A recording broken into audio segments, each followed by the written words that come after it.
The Suzuki GSX 8S is one of the best naked bike in terms sa middle class na pagpipilian.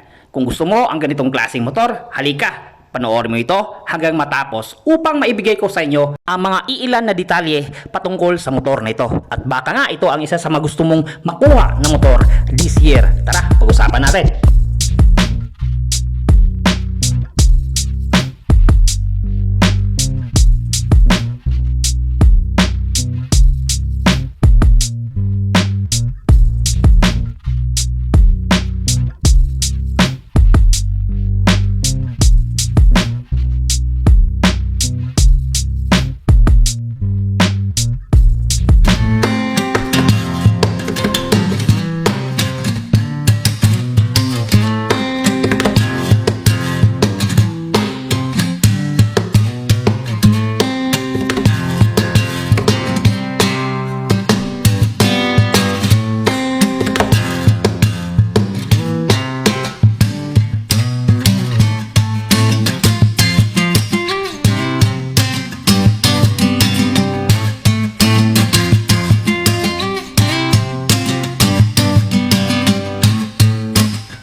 What's up mga katrapaps? Good morning sa inyo dratanan. So, isang mapagpaalang araw po. So, today's vlog ay meron naman tayo i-review na isang napakaganda na motor ng Suzuki brand, which is the Suzuki GSX 8S, na kung saan ito po ang nakakabatang kapatid ng GSX S1000. Ito po ay talagang inaabangan ng karamihan when it comes to street naked bikes na pagpipilian sa level ng middle class.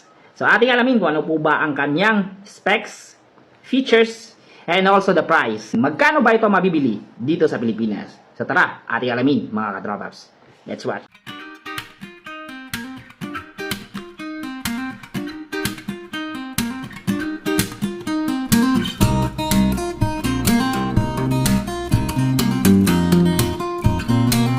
The 2023 GSX 8S is one of the best futuristic design, launched year 2023 as one of the best street naked bikes sa level ng middle class. So tara, ating tuklasin kung ano-ano ba ang makikita nyo na features at saka gaano ba ito kalakas at ano-ano ba ang magandang maibibigay nito bilang isang fan ng isang naked bikes. The 2023 GSX 8S is powered with 776cc na meron naman itong 6-speed transmission with quick shifter na pumapalo ng 83.1 horsepower or 61.9 kilowatts at 8,500 RPM na nagbibigay naman ito ng 78 Newton meter at 6,800 RPM. These modern street naked bikes is fuel injected 4-stroke with parallel twin cylinder, double overhead cam na meron itong 4 valves per cylinder. Kasi nga dalawa po ang cylinder ng motor ito na kung saan ay hindi ka mabibitin when it comes to power at saka mabilisang arangkada.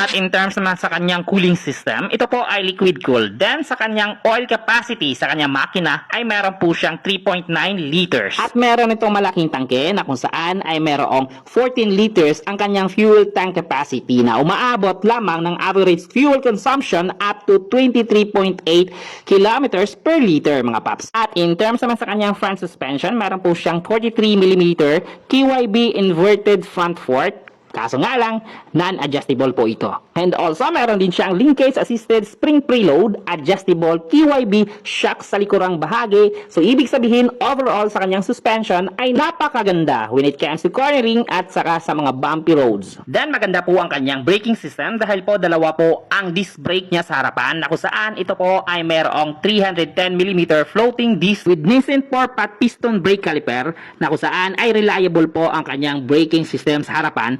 Plus, naka-ABS standard na din po ito. Dahil sa likuran ay meron siyang single disc na 240mm with single pot piston brake caliper na Nissin din ang brand mga paps. Then, equipped din ito with ABS standard sa likurang bahagi nito.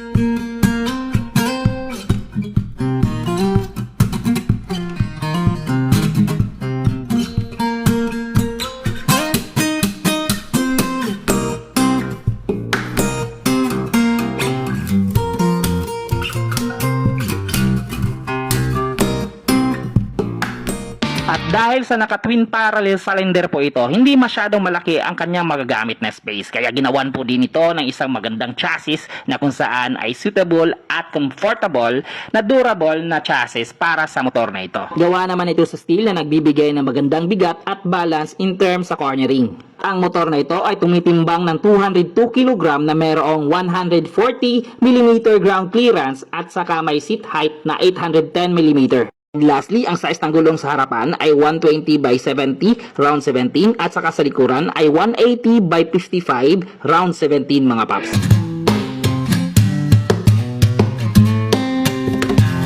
At ang standard SRP o presyo nito dito sa Pilipinas ay nasa 631,000 pesos. Mga katrapaps, hopefully nasiyahan kayo at huwag kalimutang mag-like, mag-comment at mag-share ng video ito. And don't forget to subscribe and click the bell para updated kayo sa mga bago nating uploads.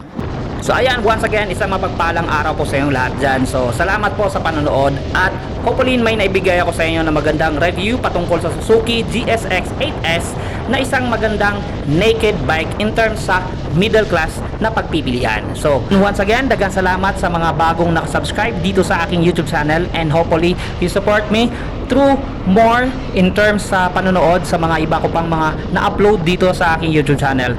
So daghang salamat po sa lahat-lahat po sa inyong solid na suporta. And also if you want me to do more reviews sa mga motor, you can like this video and paki-comment na lang din sa ibaba. And ngayon ay pauwi ako ng Mako. So once again, this is Rod Chris Bisdak. Lagi nasasabi, always pay before you ride. Ride safe always. Hanggang sa muli. Let's go!